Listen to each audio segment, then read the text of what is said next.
सो करो, ये सही है तो दुनिया सही है, और ये बिगड़ जाए तो दुनिया बिगड़ गई है। इसलिए श्रोतव्यो मंतव्यो निदिध्यासितव्य, सबसे पहले सुनना पड़ेगा। किसी के विषय में कुछ जानना है तो सूत्र है, पहले उसके विषय में सुनो। अब सुनना है किसके विषय में? गोविंद के विषय में। तो जब गोविंद के विषय में सुनना है तो तन से यहां बैठो और मन से नैमिषारण्य के धरती पे चलो। एक बात बताऊं, प्रश्न ये नहीं है कि आपका तन कहां है, ध्यान से समझिएगा। प्रश्न ये नहीं है कि आपका तन कहां है, प्रश्न ये है कि आपका मन कहां है। आप तन से यहां बैठे हो और मन वृंदावन बिहारी के मंदिर में पहुंच गया तो आप यहां नहीं हो, आप वहां हो। और रात्रि में 8 बजे अगर बिहारी जी की आरती हो रही है, आप सामने खड़े हो, देख रहे हो, और अचानक ध्यान आया कि दुकान का शटर बंद हुआ है या ठीक से नहीं बंद हुआ है, तो आप बिहारी जी के मंदिर में नहीं हो, आप अपने शटर के पास में बैठे हुए हो। तो प्रश्न ये नहीं है आपका तन कहाँ है, प्रश्न ये है आपका मन कहाँ है। तो तन से यहाँ बैठो और मन से उस स्थान पे चलो जहां 88,000 संत बैठे। कितनी दिव्यता रही होगी, कल्पना करो। इसीलिए नैमिषारण्य को छूकर बहने वाली जो नदी है उसका नाम गोमती कहा गया। पहुंचे जाए धेनुमति तीरा। मति माने बुद्धि, गो माने इंद्रिय।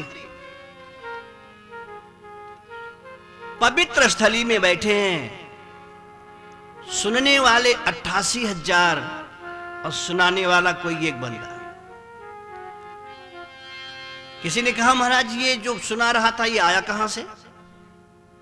लोगों ने कहा कि बार बार वक्ता को बुलाओगे तो बहुत खर्च होगा, एक काम करो, घर में ही व्यास बन जाओ, घर में ही श्रोता बन जाओ, घर में ही वक्ता बन जाओ, तीसरे की आवश्यकता ही ना पड़े।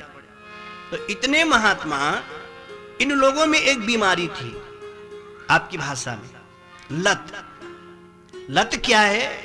व्यास जी कहते हैं कथा मात्रैक जीविना। कोई मतलब नहीं है, कोई उद्देश्य नहीं है, जिंदगी जैसे जीना है जी लो, लेकिन कथा मिलनी चाहिए, रोज कथा मिलनी चाहिए ठाकुर की। ये उनकी भूख है, ये उनकी अमल है, हमें तो ठाकुर की कथा सुननी है। तो अब कहां इतना वक्ता, कहां इतना ये सब व्यवस्था करी जावे। का एक काम करो, सब बैठो, आपस में एक दूसरे को सुनाएंगे। 88,000 संत बैठे हैं, कथा चल रही है। एक पुराण की कथा खत्म हुई तो दूसरी चालू हो गई। ये व्यास भगवान विश्राम किए तो उनको बिठा दिया, भाई साहब आप बैठिए, आप शुरू करो। यह क्रम चल ही रहा था। व्यास जी कहते हैं अचानक एक विचित्र घटना घटी। एक पुराण की कथा विश्राम ले रही थी, वक्ता को बदलना था। ठीक उसी समय जब विश्राम लेने की स्थिति में थे, एक विचित्र संत आया। क्योंकि संतों के बीच में संत आवे तो ज्यादा अच्छा लगता है, लेकिन व्यास जी कहते हैं अंतर यह है कि जो बैठे हुए संत हैं ये सब ब्राह्मण हैं, सब ब्राह्मण हैं, ब्रह्मर्षि हैं। और कोई 1 लाख वर्ष, कोई 80,000, कोई 50, माने हजारों में, ये शतक में नहीं, 100 में नहीं है। इन संतों के बीच में एक नौजवान संत आ रहा है। अब विशेषता यह है कि सुनने वाले सारे के सारे ब्राह्मण हैं, ब्रह्मर्षि हैं, और जो ये आ रहा है ये ब्राह्मणेतर है, ब्राह्मण नहीं है। जिनकी नजर ऐसे आते हुए संत पर पड़ी, बुजुर्ग हो चाहे कोई हो, हाथ जोड़ करके सबसे पहले इस नौजवान संत को वंदन किया। सबने वंदन करी। उसमें कुछ लोग बैठे थे, कहा इतना छोटा है तुम लोग प्रणाम करते हो, काहे करना? तो जो समझदार थे वो कहे कर लो, फायदे में रहो। सब लोगों ने मस्तक झुकाया है ऐसे संत को। व्यासपीठ के बगल में जाकर के सबसे वृद्ध, सबसे तेजस्वी, सबसे बुद्धिमान संत बैठे हैं, शौनक जी महाराज। उनके चरणों में जैसे जाकर के ये संत बंदन करना चाहा, शौनक जी उठे और गले से लगा लिया। आओ अब मोहिभा भरोस हनुमंता, बिनु हरि कृपा मिलहि नहीं संता। और ऐसा संत, इस संत की विशेषता क्या है? विशेषता यह है कि जब परीक्षित को कथा सुनाई गई थी, उस महफिल में कथा सुनने में यह भी बंदा रहा, यह भी संत था, उस पूरे कथा को सुना। और जिस कथा को ये सुना, जिस कथा के सुनने के बाद में विमान आया, आंखों से देखा, विमान पर बैठते हुए यहां से जाते हुए देखा, आंखों देखी घटना जिसने स्वीकार करी है, आज वो आ रहा है। लोगों ने कहा ब्राह्मण नहीं है, तो कहा क्या हुआ? संस्कृत में बड़े को वृद्ध कहा जाता है। जो बड़ा होता है उसको वृद्ध कहा जाता है। संत ने समाधान किया, कहा सुनो, सच तो यह है, दुनिया में किस्म किस्म के बड़े होते हैं। धन वृद्धा, बल वृद्धा, आयु वृद्धा तथा ऊंचा, ते सर्वे ज्ञान वृद्धस्य किंकरा शिष्य किंकरा। कोई धन में बड़ा है, कोई बल में बड़ा है, कोई उम्र में बड़ा है, लेकिन इन सब के सामने जब कोई ज्ञान में बड़ा आ जाता है तो ये सब किंकर हो जाते हैं। ते सर्वे ज्ञान वृद्धस्य किंकरा शिष्य किंकरा, ये सब किंकर हो जाते हैं। सब लोगों ने हाथ जोड़ के प्रणाम करी है। और ऐसे संत, नाम तो आप समझ गए होंगे, सूत जी महाराज। बोलिए सूत भगवान की। सूत जी महाराज ये भी बैठने जा रहे थे। शौनक जी ने कहा ना ना ना ना, आप उठो, आप उठो। सूत जी ने कहा सुनने आया हूं, का बाद में सुन लेना, पहले आप उठो। खड़े हो गए। आदेश, यही व्यासपीठ खाली हो गया है, चलो बैठो, व्यासपीठ पर विराजो। इतने वृद्ध संत ने निवेदन करी कि व्यासपीठ पर विराजो। अंतर से, अंतर्मन में खुशी हुई कि चलो संत ने सम्मान किया। सूत जी उठे, व्यासपीठ को प्रणाम किया और जाकर के व्यासपीठ पर बैठ गए। हाथ जोड़ करके पूछा, प्रभु अब बोलो क्या करें? बैठ तो गया व्यासपीठ पर, अब बोलो क्या करें? 88,000 पूछेंगे तो समस्या आएगी, नहीं आएगी। पूछना तो कोई एक ही पड़ेगा, एक ही कोई पूछेगा। तो शौनक जी से लोगों ने इशारा किया कि आप आगे हो, आप ही पूछो। सूत जी ने कहा क्या सुनाऊं, ये तो बताओ क्या सुनाऊं? तो उत्तर दिया कि महाराज मैं आपको भी जानता हूं, आपके प्रतिभा को जानता हूं, आपके प्रज्ञा को जानता हूं, आपके बुद्धिमत्ता को जानता हूं, इसलिए जो मैं जानना चाहता हूं, सुनना चाहता हूं, वही सुनाइए। और मुस्कुरा करके शौनक जी ने कहा, अज्ञान ध्वांत विध्वंस कोटि सूर्य सम प्रभ, सूताख्या ही कथा सारं, मम कर्ण रसायनम। अगर सीधे देखा जाए तो उन्होंने कहा हमें कथा सुननी है, लेकिन नहीं, शब्द पर ध्यान देना। क्या सुनना है? कि कथा नहीं सुननी है। कथा तो हम भी करते हैं, सुनते सुनते कथा कड़ हो गई, जितने बैठे हैं सब कथा कहा लेते हैं। क्योंकि कोई ऐसा है ही नहीं जो कथा करना न जानता हो। एक रिक्शा वाला वो भी समझा देता है, वो भी कहानी कुछ न कुछ सुना ही देगा। और हम इतने दिनों से सुन रहे हैं, कथा तो अपन को भी आती है, कथा नहीं सुनना है तो सूत जी मुस्कुराए, तो फिर सुनना क्या है? ये सूताख्या ही कथा सारम, हमें कथा नहीं सुननी, कथा का सार सुनना है। ये सार क्या होता है? जैसे दूध का सार क्या है? घी। वैसे कथा नहीं सुननी है, कथा का सार सुनना है, क्रीम लेना है, वो मेरे को सुनाओ। सूत जी बोले बस कहे ना, अभी और कुछ प्रश्न बाकी। वो क्या? कहे मम कर्ण रसायनम, जो मेरे कानों में रसायन का काम करे। वो आप जानते हो रसायन एक विधा है आयुर्वेद की। रसायन की विशेषता है, संत कहते हैं, आयुर्वेद कहता है कि रोगी अगर खावे तो निरोगी हो जाए, और निरोगी अगर खावे तो कभी रोगी ना हो। किस्म किस्म के ये रसायन होते हैं। एक रसायन हनुमान जी के भी पास है। वो कौन सा? के राम रसायन तुम्हारे पासा, राम रसायन तुम्हारे पासा, राम रसायन तुम्हारे पासा, राम रसायन तुम्हारे पासा, सदा रहो रघुपति के दासा, सदा रहो रघुपति के दासा, राम रसायन तुम्हारे पासा, राम रसायन तुम्हारे पासा।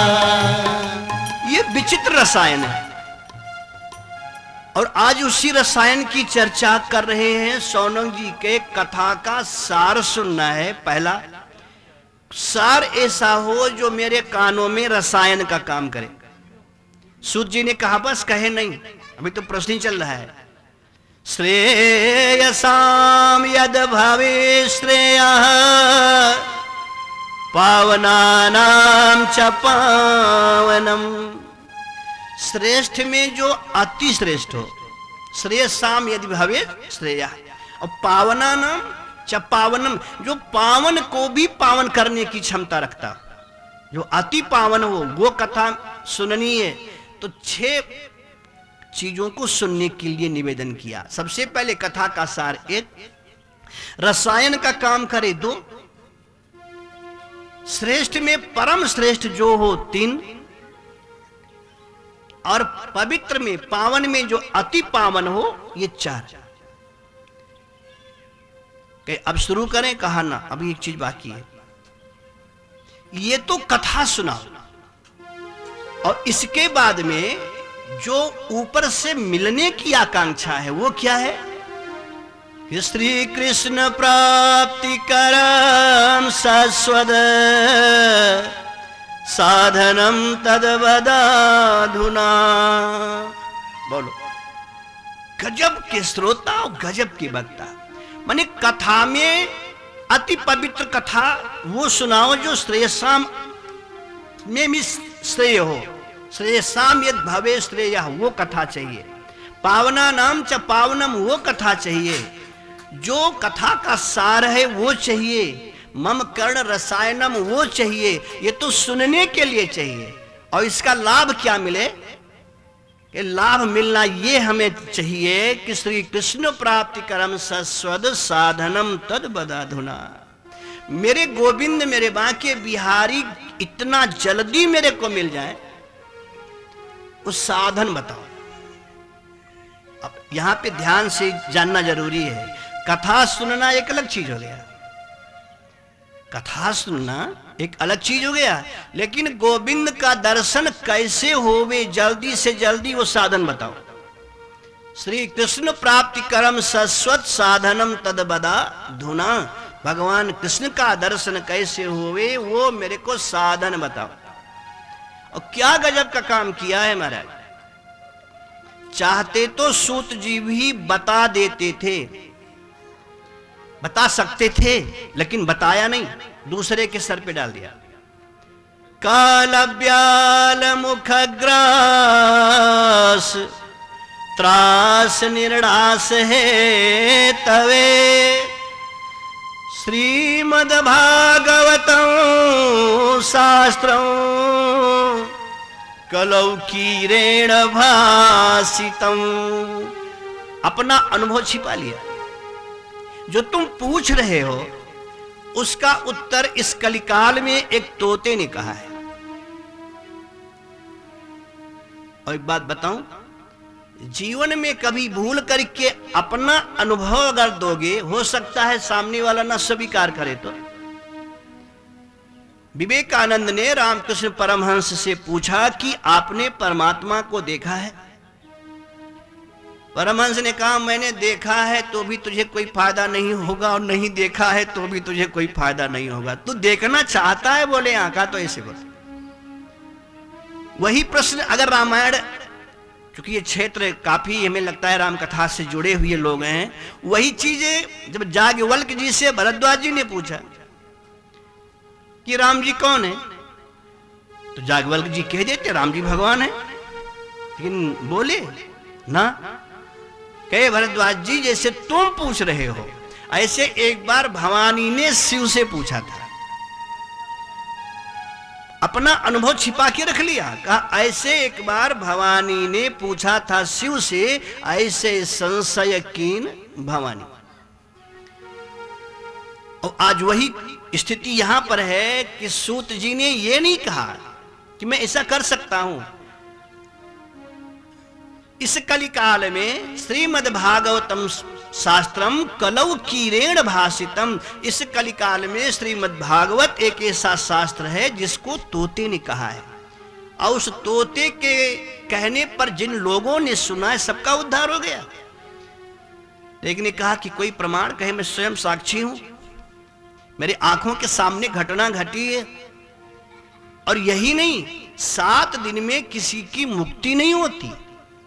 मुक्ति के लिए हजारों वर्ष तक जन्म मुन जतन कराई, लेकिन 7 दिन में मुक्ति हो जावे और आंखों के सामने विमान आवे, बैठ करके जाए, ऐसा कम संभव है।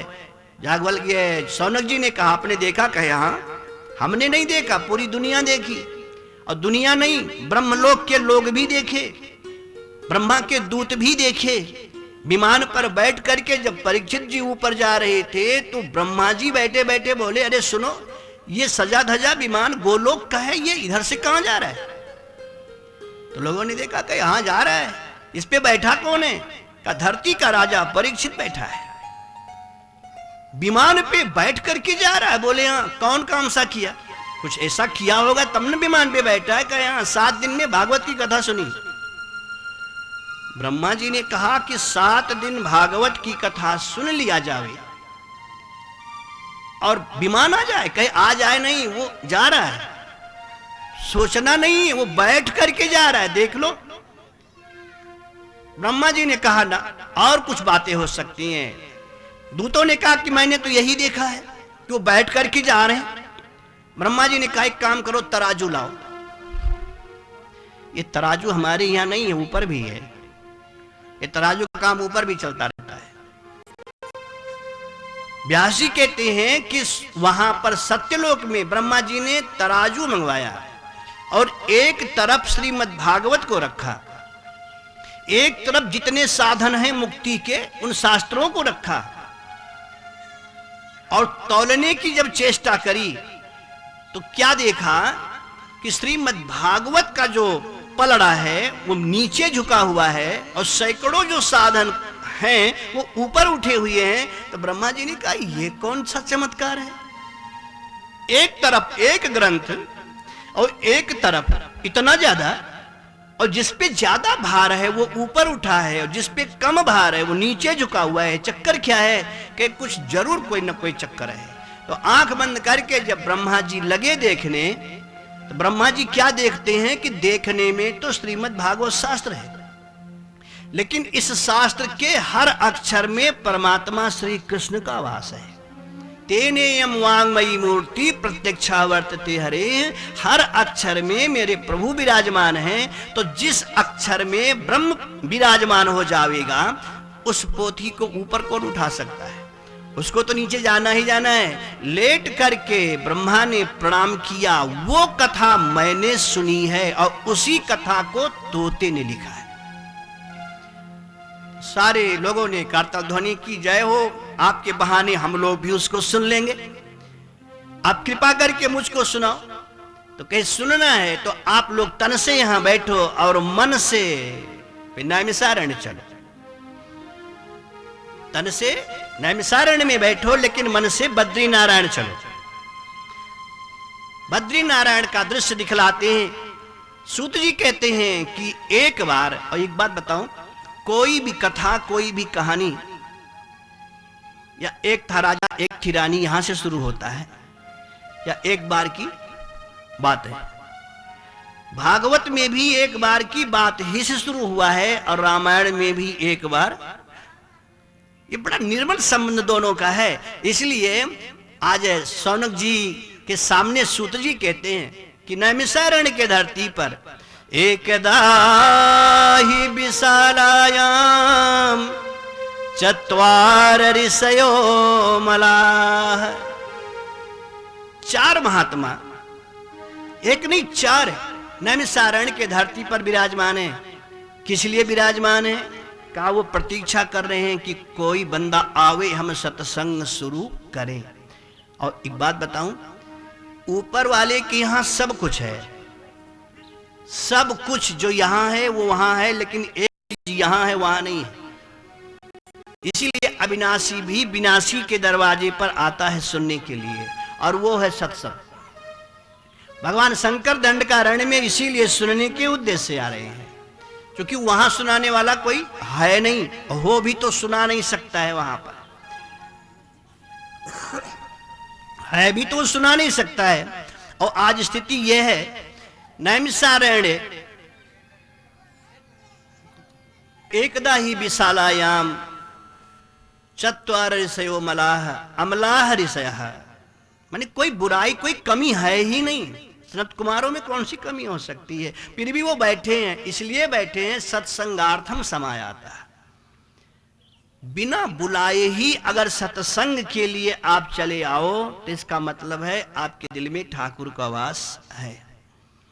अब बुलाने पर भी कहो हाँ शाम को आएंगे, तो इसका मतलब थोड़ी थोड़ी कृपा है।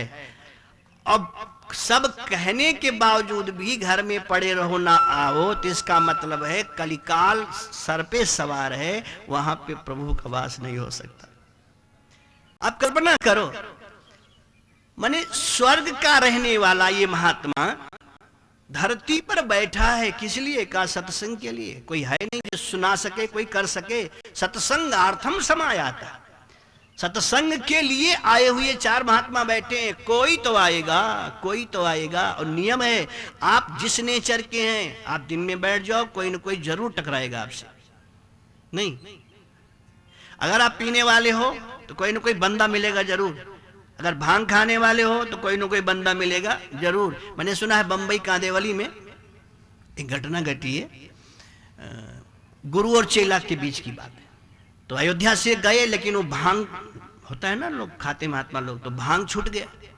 और वहां पर अब कहां भांग मांगने जाए, और सोचेंगे भाई ये कहां का महात्मा आया, भांग ढूंढ रहा है। तो दोनों ने कहा चलो एक गेम खेलते हैं। तो एक रोड पे किनारे वो खड़ा हुआ और एक पे चेला खड़ा हुआ। अब गुरु, ये चेला पतंग ऐसे उड़ावे, पतंग वतंग कुछ नहीं है, ऐसे उड़ावे, और जैसे पतंग गुरु जी ऐसे करें, और चेला अपना मंझा इकट्ठा करने लगे। तो जो लोग गुजरे कहें दो के दोनों पागल हैं, न मंझा न पतंग, ये किसको बेवकूफ बना रहे। आधे घंटे भी नहीं बीता, एक मिल गया बंदा। वो बैठ करके साइकिल पे जा रहा था, जब गुरुजी को उड़ाते हुए देखा और खींचते हुए देखा तो कहा कहीं गले में रस्सी न फंस जाए। और जैसे सर झुकाया, कहा पकड़ इसको, बिरादरी का है, इसको पकड़े, बिरादरी का है।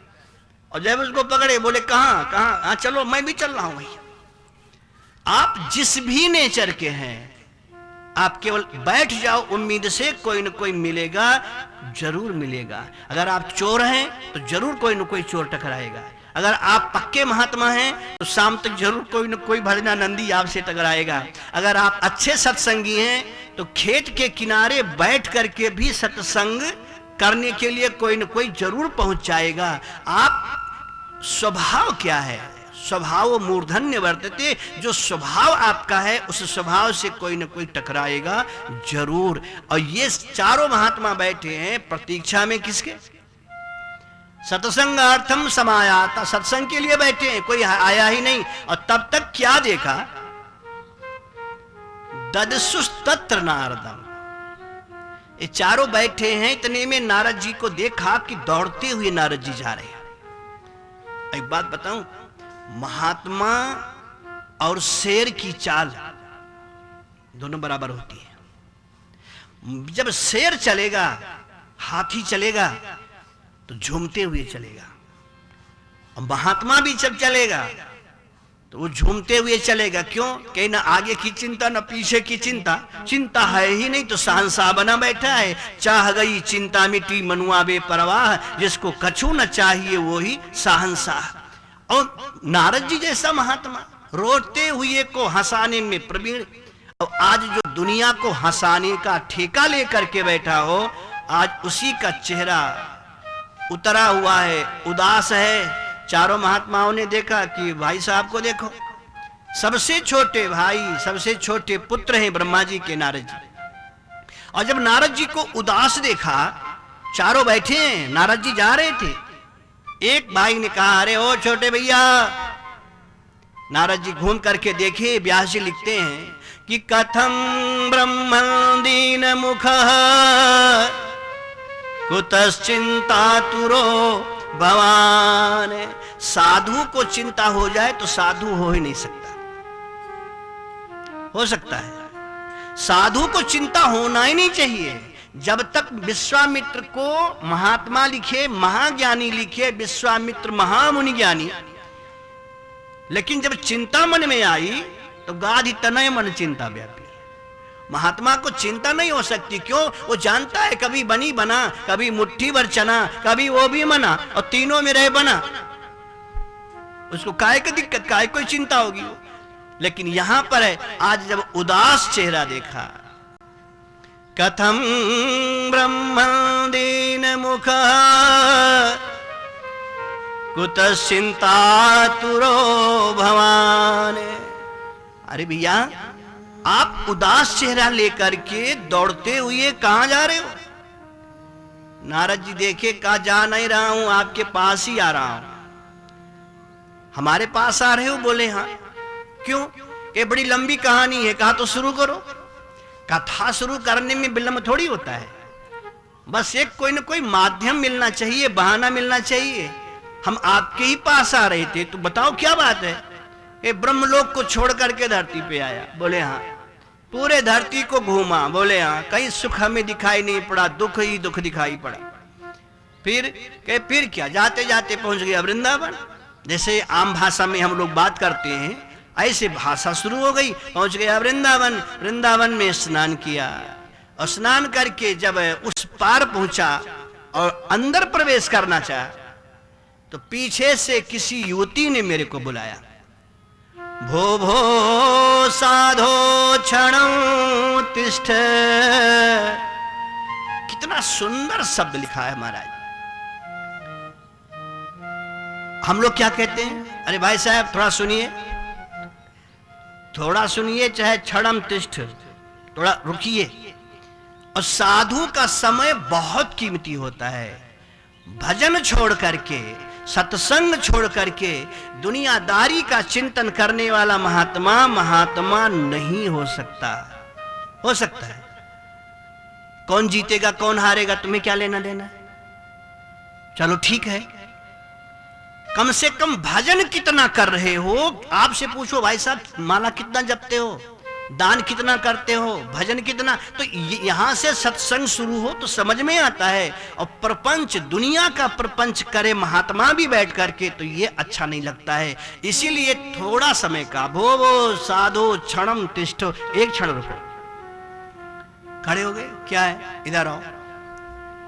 सैकड़ों स्त्रियां, और उन स्त्रियों के बीच में जितनी स्त्रियां हैं तो कोई 80 साल 90 साल, और जो बुलाई है वो 20 साल की है। और उसके जंघे पर दो 100 साल के, 250 साल के दो आदमी लेटे हुए हैं। और अब मरे कि तब मरे? तो नारद जी ने कहा कि जब मैं उसके पास गया और कहा कि आपने मेरे को क्यों बुलाया, तो वो बोली कि हमारे लिए समस्या है, मैं जवान हूं, ये दोनों मेरे बेटे हैं, ये वृद्ध हैं, आप महात्मा हो, आप कृपा करो ये जवान हो जाए। तो नारद जी ने सोचा कि लगता है सुबह सुबह से और कोई नहीं मिला क्या बेवकूफ बनाने के लिए। ये प्रकृति का नियम है कि मां जब 80 साल की होती है तो बेटा 40 का होता है, और ये कह रही है 20 साल की कि मैं दोनों की मां हूं और ये दोनों मेरे बेटे हैं। तो नारद जी ने कहा कि देवी और कोई नहीं मिला था क्या? तुम सच बोल रही हो? कहे हाँ, कभी कभी आदमी अपने ढंग से अर्थ करता है लेकिन बोलने वाला सच ही बोलता है। मैं आपको एक बात बताऊं, मुजफ्फरपुर का नाम आपने सुना होगा, बिहार में। एक महात्मा मुजफ्फरपुर में गया, गांव के किनारे, वो रुकना चाहता था शाम के वक्त, आपने सुना होगा। तो शाम के वक्त रुकना चाहता था तो एक सामने बच्चा खड़ा था 15 साल का। उस बच्चे से पूछा कि बेटा तेरा नाम क्या है? राजू। अब बात तो करनी पड़ेगी अगर व्यवहार बनाना है तो। तेरी उम्र कितनी है? तो धीरे से देखा, कहा मेरी उम्र कहे हाँ कि 5 साल। अब 15 साल का बच्चा किसी 70 साल 60 साल के महात्मा से बोले कि मेरी उम्र 5 साल, तो हंसेगा नहीं हंसेगा? महात्मा हंसने लगा। अच्छा तू 5 साल का है? कहे हाँ। और तेरा बाप? बच्चा सर खुजलाने लगा, कहा मेरा बाप 3 साल का है। तेरा बाप 3 साल का है? कहे हाँ। तेरी माँ? कहा 2 साल की है। और तेरा बाबा? अभी पैदा नहीं हुआ। महात्मा को यह लगा कि बेवकूफ बना रहा है, लेकिन बच्चा अपने हिसाब से ठीक कह रहा है। महात्मा ने कहा कि तू 5 साल का लगता है 15 का, तू कहता 5 साल का। कहे हाँ। तेरा बाप 3 साल का? कहे हाँ। तेरी माँ 2 साल की? हाँ। और बाबा पैदा ही नहीं हुआ? कहाँ? महात्मा ने कहा कि तू मेरा गुरु, मैं तेरा चेला, चल अब तू बोल कि कैसे।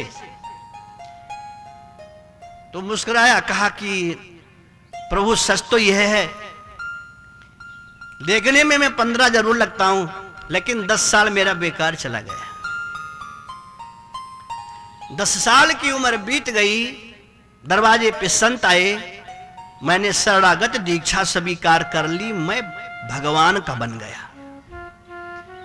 10 वर्ष फालतू था, लावारिस था, लेकिन 10 वर्ष के बाद जब शरणागत दीक्षा स्वीकार करी तब पालतू हो गया। इसलिए मेरे नजर में मैं 5 साल का हूं, और जब 2 साल और बीता तो मेरे पिताजी भी भगवान की शरण में आए तो वो 3 साल के हुए, और 3 साल जब बीता तो मेरी माँ भी भगवान के शरण में आ गई गुरुजी के द्वारा, 2 साल की हुई, और मेरा बाबा तो मर गया उल्टा सीधा काम करते, अभी वो पैदा ही नहीं। तो बच्चे ने जो कहा अपने हिसाब से कहा, सही कहा, लेकिन महात्मा उसको अपने ढंग से अर्थ लगाया। आज नारद जी यही देख रहे हैं कि माँ 20 साल की और बच्चा 250 साल का कैसे हो सकता है? तो नारद जी ने कहा देवी मैं कुछ करूं इसके पहले तुम ये बताओ कि तुम हो क्या, तुम अपना परिचय दो, मैं देखता हूं तुम नवयुवती हो, लेकिन इसके बाद में भी कुछ हो कहे हाँ वो बताओ। तब उस महिला ने कहा, युवती ने कहा, अहम भक्ति ख्याता इमौ में तनयो मतो। महात्मन मैं भक्ति हूं, द्रविड़ देश में मेरा जन्म हुआ है, उत्पन्ना द्रविड़े साहम। घूमते टहलते आई, गुजरात में गई, बुढ़िया हो गई, गुर्जरे जीर्णताम गता, और फिर यहाँ वृंदावन में सबको लेकर के आई। ये जो श्वेत वस्त्र में है ये गंगा मैया है, ये नर्मदा है, ये कावेरी है, सब युवतियों का परिचय दिया और कहा मैं भक्ति हूं, ये दोनों मेरे बेटे हैं, एक का नाम ज्ञान है, एक का नाम वैराग्य है। इमौ में तनयो मतौ ज्ञान वैराग्य नामानो। एक का नाम ज्ञान है, एक का नाम वैराग्य है, आप कृपा करो, कुछ तो करो। नारद जी ने कहा अब ठीक है, अभी मैं देखो चमत्कार करता हूं। एक बात बताऊं, जीवन में कभी ये मत सोचना कि मैं ऐसा कर सकता हूं।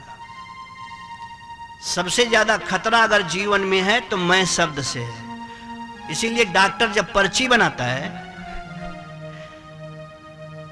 तो नाम ऊपर लिखा रहेगा, सब लिखा रहेगा, लेकिन जब लिखेगा तो उसके पेपर पे RX लिखा रहता है। आप किसी से पूछो ये RX का मतलब क्या है, तो कहेगा तुमसे मतलब क्या है, तो जो लिखा है लिखा रहने दो, तुम अपना काम करो। जो करता है वो करता है, करते हो तुम कन्हैया मेरा नाम हो रहा है। करने वाला तो परमात्मा है, वो किसको श्रेय दे दे, किसको वो उसका प्रभाव दिखा दे, किसको जय दे दे, ये उसके हाथ में निर्भर रहता है। इसलिए ये सबसे बड़ी बात, मैं आना ही नहीं चाहिए। नारद जी ने कहा अभी मैं तुरंत दिखाता हूं कमाल। कहा दिखाओ महाराज? वेद पुराण शास्त्र जो भी जानते थे सबका वाचन कर डाला, लेकिन कोई प्रभाव नहीं हुआ। चूंकि ज्ञान वैराग्य छोटे मोटे तो है नहीं, बहुत। अंत में जब सब तरफ से थक गए, जब सब तरफ से थक गए, तब आ गए रास्ते पर। उन्होंने सोचा ना अब गीता का प्रयोग करेंगे। अंतिम हथियार का प्रयोग गीता बनाया। क्यों? भगवान कहते हैं गीता सुगीता कर्तव्या किमन्य शास्त्र विस्तरई है। दुनिया के शास्त्र को पढ़ करके क्या करोगे? एक ही पढ़ो, और वह है गीता। एक ही नाम रटो, वह है राम। रज्जब मुसलमान हुआ है। रज्जब कहता है चारों वेद खंगार के अंत जपोगे राम। रज्जब पहले ही से क्यों न करे अंत समय को काम। तो राम, गीता और रामायण ये हमारे लिए कल्पद्रुम है, इन्हीं से सारा काम हमारा हो सकता है। अंत में जब गीता का प्रयोग किया, गीता पाठैर मुहुर्मुहु, और गीता के पाठ का जब प्रयोग किया, परिणाम क्या हुआ? धीरे धीरे श्वास नॉर्मल हुआ, उठ करके बैठे। नारद जी बोले हाँ अब सही है। लेकिन जैसे गीता का पाठ बंद हुआ फिर वैसे लेट गए। नारद जी ने कहा अब क्या करें, अंतिम हथियार भी चला गया। अब निराश हो गए नारद जी, अब क्या करें? और जब निराश हो गए, उठ करके चलने लगे। परमात्मा कहता है घबराओ नहीं, प्रयास करना तुम्हारा काम है, पीछे से धक्का देना मेरा काम है। इन्होंने सहयोग किया, प्रयास किया, और परिणाम ये हुआ इनके प्रयास से आकाशवाणी हुई कि नारद जी जो तुम कर रहे हो बहुत सुंदर है, तुम्हारा प्रयास सफल है, तुम प्रयास करो, तुम्हें सफलता मिलेगी ही मिलेगी। सत्कर्म करो। सत्कर्म का आदेश आकाशवाणी के माध्यम से हुआ। और आज सनत कुमारों के सामने यही कह रहे हैं कि भैया वो सत्कर्म करने की बात कहा है। तो अब एक बात बताओ, अभी तक हम क्या कर रहे थे? अभी तक हम क्या कर रहे थे? जो कर रहे थे वो सत्कर्म नहीं था क्या? सनत कुमारों ने कहा नहीं, जो कर रहे थे सत्कर्म ही है। लेकिन सत्कर्म का एक दूसरा भी स्वरूप है जिनको ज्ञान यज्ञ कहते हैं। इसीलिए रामायण को ज्ञान यज्ञ नहीं कहा जा सकता। और जब आप श्रीमद् भागवत का पाठ करोगे तो लिखा रहता है श्रीमद् भागवत के अंत में इत श्री मद पारमहंस्याम संहितायाम, श्रीमद् भागवते महापुराणे पारमहंस्याम संहितायाम, ये परमहंसों की संहिता है। और ज्ञान के इस सरोवर में परमहंस ही, हंस नहीं, परमहंस ही डुबकी लगाते हैं। इसलिए यह परमहंसों की संहिता बनी है। इस परमहंस के संहिता के प्रभाव से सनत कुमारों ने कहा कि तुम्हारे ज्ञान वैराग्य का कल्याण होगा। तो क्या करें? कि करना क्या है? एक काम करो, सबको यहीं बुला लो। जब सबको यहां बुलाने की बात करी तो नारद जी ने कहा महाराज इतना ऊपर आते आते तो हमसे पूछो कैसे आए हैं। जो उठ नहीं पाता, गीता के पाठ से उठकर बैठा फिर लेट गया, उसको इतना ऊपर लाएगा कौन? तो करें क्या? कहा एक उपाय है, आप ही चलो वृंदावन। सनत कुमारों ने कहा कि अगर वैद्य रोगी के दरवाजे पे बार बार जाने लगे, बात समझिएगा, अगर वैद्य रोगी के दरवाजे पे बार बार जाने लगे तो वैद्य की कीमत कम हो जाती है। और अगर प्रमाण आपको देखना है तो रामायण में भी देख सकते हैं। बताऊं एक लाइन? राम जी का जब जन्म नहीं हुआ था तो गुरु जी के दरवाजे पर दशरथ जी गए थे। हर काम के लिए गुरु जी के दरवाजे पर गए थे। लेकिन जब राजा बनाना हुआ तब दशरथ जी गुरु जी के दरवाजे पर नहीं गए और ना गुरु जी गुरु दिखाई पड़े। गुरु माने वजन, गुरु और लघु। विश्वामित्र ये वशिष्ठ जी के दरवाजे पर दशरथ जी नहीं गए। चौपाई कहती है तब नर नाह वशिष्ठ बुला।